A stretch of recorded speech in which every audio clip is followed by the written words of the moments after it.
Dans les années 70, il y avait plusieurs mouvements d'émancipation qui se revendiquaient de la notion d'égalité, sous des jours assez différents, mais pour lesquels la notion d'égalité était une notion assez centrale.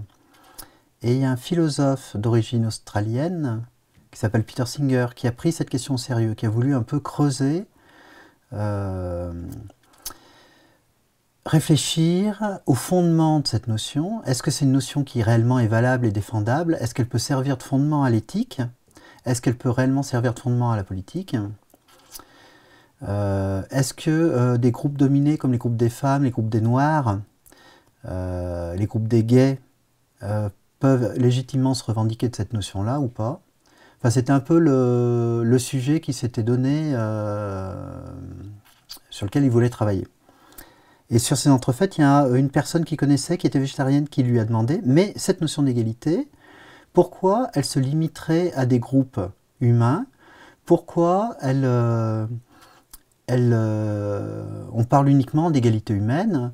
Qu'est-ce qui fait que l'égalité s'applique à l'ensemble des humains, a priori, et aux seuls humains? Et en fait, Singer a intégré cette question dans son champ de réflexion. Et il s'est aperçu qu'il n'y avait pas d'argument rationnels, en fait, qui permettent effectivement de restreindre la notion d'égalité au champ de la seule espèce humaine. Et que logiquement, cette notion d'égalité devrait comprendre l'ensemble des êtres sensibles, des êtres qui sont capables de ressentir des sensations, d'éprouver du plaisir, du déplaisir. La conclusion de Peter Singer, c'est qu'en fait, cette notion d'égalité, c'est une notion effectivement extrêmement forte qui peut fonder l'éthique, qui peut fonder la politique, mais une notion qui n'est pas appliquée de façon correcte dans nos sociétés. C'est-à-dire que nos sociétés se revendiquent de la notion d'égalité, elles se fondent même théoriquement sur la notion d'égalité, ça depuis au moins la Révolution française, et même depuis la Révolution américaine. Mais elles évitent soigneusement en fait de tirer toutes les conclusions de cette notion-là, quoi. Et par exemple, une conclusion assez révolutionnaire que tire Singer de ces interrogations, c'est qu'il n'y a aucun argument logique qui permette d'exclure les animaux du champ de la considération morale et d'une considération égale de leurs intérêts. Ce que dit Singer, c'est qu'à partir du moment où un être est sensible, on pourrait dire sentient, pour être plus précis, c'est-à-dire est capable de ressentir des sensations, cet être possède des intérêts, il éprouve sa vie, il éprouve les situations dans lesquelles il vit, il y a des situations qu'il cherche à rejeter et d'autres qu'il recherche. Il recherche les situations de plaisir et de déplaisir notamment, et cherche évidemment à fuir les situations de souffrance, de douleur. Et il évalue donc ces situations de façon positive ou négative. Et c'est ce qu'on appelle des intérêts. Il va avoir des intérêts, contrairement à un caillou par exemple.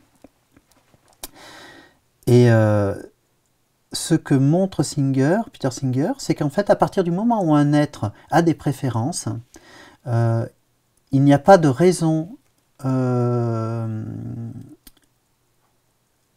rationnelle de ne pas prendre en compte le fait qu'il a ces préférences-là et de ne pas prendre en compte l'importance qu'il accorde lui-même à tel ou tel choix, enfin à ses désirs, à réaliser ses souhaits, ses volontés, en fait à réaliser ses intérêts. Et Singer montre que de la même façon que des différences de sexe, par exemple, entre hommes et femmes, ou des différences de race, entre guillemets, par exemple entre blanc et noir, ou des différences d'âge, par exemple entre adultes et enfants, ne sont pas pertinentes pour moins prendre en compte les intérêts d'un par rapport aux intérêts d'un autre. De la même façon, des différences d'espèces ne sont pas pertinentes.